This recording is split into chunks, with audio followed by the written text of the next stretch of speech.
Starting a business in Indianapolis? Well, you want every dollar and every hour to count, but the legal paperwork, all the compliance rules, and those hidden fees that hit you, they can make launching an LLC a headache. Good news is this video here walks you step by step through the entire process with a simple flow and Indy-specific advice so you don't miss a thing. And here's something to realize, most new owners, they unknowingly risk their privacy at the very first step. And stick around to find out how to avoid that costly mistake here, as we'll go over in a minute. But first, let's examine if Indianapolis is even a good place to open an LLC in the first place. Indianapolis stands out for new business owners thanks to its affordable living costs, which are about 7.6% below the national average, and a central location that gives your company easy access to both nearby Midwestern markets and national distribution routes.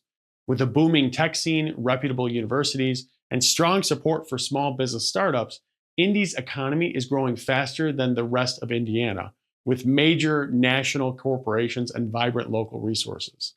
The city's flat state income tax and lack of franchise tax means more money stays in your pocket as your business grows as well. And if you're about, launching or expanding a business, Indianapolis genuinely makes it simple, affordable, and financially smart. The first step in the entire process is picking a good name for your Indianapolis LLC. So let's go over that here so you don't make any mistakes whatsoever. But I do want to say, before we jump in too deep here into the video, here's one thing to keep in mind. So starting your business, it should be exciting, not overwhelming. But forming an LLC on your own, that can get confusing fast with, all the legal forms, rules, and easy to miss details. Now, I will walk you through everything in this video, but if any part of this feels confusing, I've got a favorite LLC formation service that makes the whole process super simple and stress-free. It's guided, beginner-friendly, and it only costs $39. So if you hit any bumps along the way in the video here, just go ahead and click right up here to get step-by-step help setting up your LLC the easy way. All right, that said, let's get back to naming your LLC. So picking a solid name isn't just about creativity. Indiana law has some ground rules that you'll need to follow. So first, your LLC name must be unique within Indiana. So make sure that it doesn't match or closely resemble another business that's registered with the state. The name also has to include one of these phrases. So limited liability company, LLC, or LLC. Otherwise, you're looking at a rejected application. And be careful with words like, bank or insurance, and don't use terms that can make your business sound like a government agency or a corporation. Now, the Indiana Secretary of State's website has a search tool that you can use to check if your business name is available. And it's definitely worth a few minutes before you fall in love with an idea. And also, it's linked below in the description along with every other resource that we mentioned in this video. And if you do find the perfect name and want to kind of put it on pause, you need more time to fill out all the paperwork, you can reserve your chosen name for 120 days for a $20 fee if you'd like. Now, once you've got a name that's unique and compliant, you're set for the next step, which is getting a proper registered agent for your business, which is more important than most people think. Every Indianapolis LLC needs to list a registered agent, which is someone whose job it is to receive important legal documents and notices for the business. Now, this can be any individual over 18 years old with a physical street address in Indiana, no PO boxes, or it can be a business entity that's authorized to operate in the state. Now, the registered agent's information, including their name and address, it does go on the public record as part of your LLC paperwork. Now, while you can serve as your own registered agent, keep in mind that your address, whatever you use for the business, especially if it's at home, it goes public. And you also need to be available at the address during all business hours, which isn't always realistic for small business owners, plus your privacy will be destroyed. Now, that's why so many LLC owners prefer professional registered agent services. And personally, my preferred provider is Northwest Registered Agent. They're known for their strong privacy protections, excellent customer support, and straightforward pricing. Plus, I've used it myself. And if you hire them to help form your LLC, the cost is only $39, which is lower than a lot of competitors. And get this, you can use their business address on your public filings to keep your address of your business private and cut down on spam mail as well. And if you want to check them out, go ahead and click right up here to learn more. All right, so coming up here, let's go ahead and talk about filing the articles of organization to make your LLC official with the state. So now that your LLC name is set and you have a registered agent, it's time to make your Indianapolis business official by filing the articles of organization. This form creates your LLC in the eyes of Indiana law. No legal business is allowed until this step is complete. You'll submit some key information, so your LLC's name, your principal office address, the registered agent's name and address, and the type of management, whether it's single member or a multi-member LLC. And then most people file online through the InBiz portal, which is fast and straightforward, but you can also file by mail if you prefer. Filing fee is $100 for online, $95 by mail, and once approval comes in, your LLC is officially recognized by the state of Indiana, and you'll get documents needed to open a business bank account and hit the ground running. So next here, we'll discuss a really smart move that many people skip that helps protect your business for the long haul, and that's called the operating agreement. An operating agreement isn't required by Indiana law, to be clear, but it's a really smart move for your LLC, whether you're running a solo one or with others. This internal document lays out your ownership, how profits will be split, decision-making rules, and what happens if something goes sideways. Now, if you skip this step, you're stuck with Indiana's default rules, which probably weren't tailored to your business. And the good news here is that you don't even need a lawyer for this most times.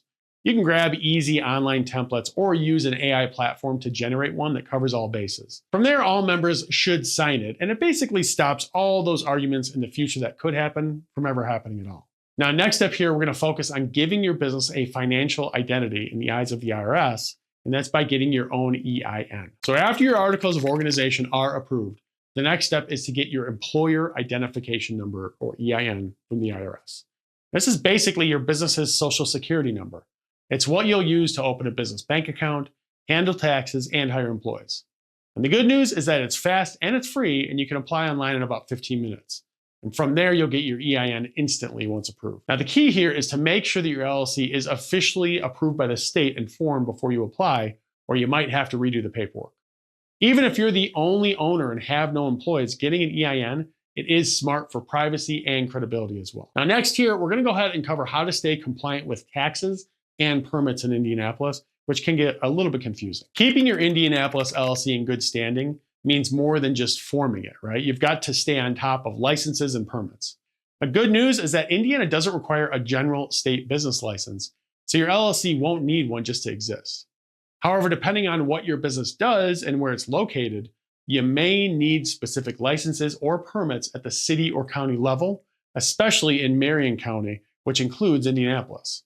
Now, for example, if you're opening a restaurant, a daycare, or selling alcohol, expect extra permits and inspections to take place. You should also check if you need a retail merchant certificate for sales tax collection if you're selling goods.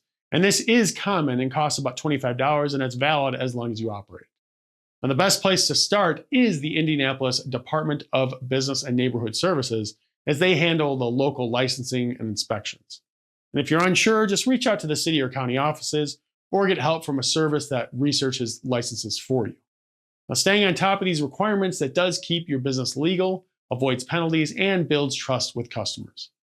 Now, next here, let's break down how much all this is going to cost you from the startup of your business to the ongoing cost year after year. Now, the startup cost for the first year, so your articles of organization is the first thing, that is required, $95, a one-time fee paid to the Indiana Secretary of State for officially filing your LLC paperwork. Next is a registered agent. Now, for this, again, Northwest Registered Agent is what I recommend. It is $39 for the first year, in that they will actually help you with your LLC formation, and then they give you a free year of registered agent service within that. Next, we have a business name reservation, which is $20. It is optional, but if you want to lock in your name before filing all the other paperwork, $20 for a 120-day hold. Then your local business licenses and permits. Again, this really varies and is required by some industries. Cost here depends on your type of business and location, but for example, a retail merchant certificate is $25 if you're selling goods in Indiana. So your estimated first year range, expect your total initial cost to be around $100 to $250, depending on whether you hire a registered agent and then need, permits and licenses, etc. Now from here, let's talk about the ongoing costs, okay? So the biennial business entity report, that's $31 online, required every 2 years. This keeps your LLC compliant and active. Next, registered agent renewal. So assuming that you use one with Northwest Registered Agent is $125 per year. And again, that is to keep you in compliance with the state. Then we got local licenses and permit renewals. So again, it varies, right? But renewal fees, it'll depend on your industry and city. But overall, the estimated ongoing annual range for most Indianapolis LLCs is usually about $50 to $200 per year to stay compliant. And it really depends on licenses, permits, and whether you use a registered agent. Now, again, to help with this, I do advise you to use a service like Northwest Registered Agent, which you can click right up here to check out, as they'll really help you stay in compliance year after year while you focus on the most important thing, which is running a profitable business. Now, if you have any questions for me or you're a little bit confused about the whole process here, no problem. Drop me a comment below and I will do my absolute best to help you out as soon as possible. As always, thanks for watching, and I'll see you in the next video.